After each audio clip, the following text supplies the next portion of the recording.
TDP party ఆఫీస్కి చేరుకున్నారట junior NTR. ఇక రచ్చ అంటున్నారు. ప్రస్తుతం ఇందుకు సంబంధించిన విషయాలు కాస్త సోషల్ మీడియా అంతటా కూడా ఎంతో వైరల్గా మారుతున్నాయి. ఇక టీడీపీ అధినేత అలాగే మాజీ ముఖ్యమంత్రి అయిన నారా చంద్రబాబు నాయుడు బయటకు వచ్చిన విషయం మనందరికీ తెలిసిందే. ఇక నారా చంద్రబాబు నాయుడుకి హైకోర్టు 4 వారాల వరకు బెయిల్ని మంజూరు చేయడం జరిగింది. ఇక హైదరాబాద్లోని ఎల్వి ప్రసాద్ కంటి హాస్పిటల్లో ఆయనకి సర్జరీ చేయించుకొని మళ్ళీ నవంబర్ 24వ తారీఖున ఆయన మళ్ళీ జైలుకి వెళ్లాల్సింది ఉంది.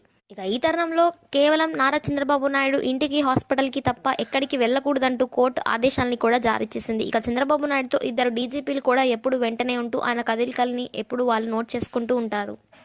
ఇక చంద్రబాబు నాయుడు టీడీపీ ఆఫీస్కి కానీ పార్టీకి సంబంధించిన మీటింగ్లో కానీ సభలో కానీ ఎక్కడ చంద్రబాబు నాయుడు హాజరు అవ్వకూడదు అంటూ వారు చెప్తున్నారు. ఇక ఇలాంటి క్రిటికల్ కండిషన్స్ పైన చంద్రబాబు నాయుడుకి బెయిల్ ఇవ్వడం జరిగింది. ఇక దీంతో చంద్రబాబు నాయుడు ఒక స్కెచ్ చేయడం జరిగింది. ఇక చంద్రబాబు నాయుడు ఈ బెయిల్ సమయంలో కుటుంబ సభ్యుల్ని కలవచ్చు, మాట్లాడొచ్చు. దాంతో చంద్రబాబు నాయుడు టీడీపీ పార్టీ బాధ్యతలన్నింటినీ జూనియర్ ఎన్టీఆర్కి అప్పచెప్పబోతున్నారని వినిపిస్తుంది.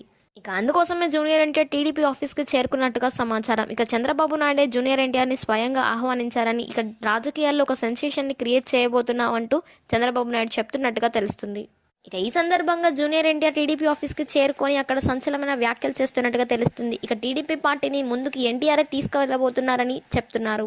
ఇక టీడీపీ ఆఫీస్కి చేరుకున్న జూనియర్ ఎన్టీఆర్ ఇక రచ్చ అంటూ అందరూ చెప్తున్నారు. ఇక తెలుగుదేశం పార్టీ మళ్ళీ మునపటిలా హవా చేయబోతుందంటూ అందరూ చెప్తున్నారు. ఇక ప్రస్తుతం ఏపీ పార్టీ అలాగే వైసీపీ కార్యకర్తలు ఉన్న జగన్మోహన్ రెడ్డి ఉన్న ఏపీలో మళ్ళీ టీడీపీ పార్టీకి పూర్వ వైభవం తీసుకురావాలంటే ఎన్టీఆర్ తప్పకుండా టీడీపీ పార్టీలోకి రావాలంటూ అందరూ కోరుకుంటున్నారు.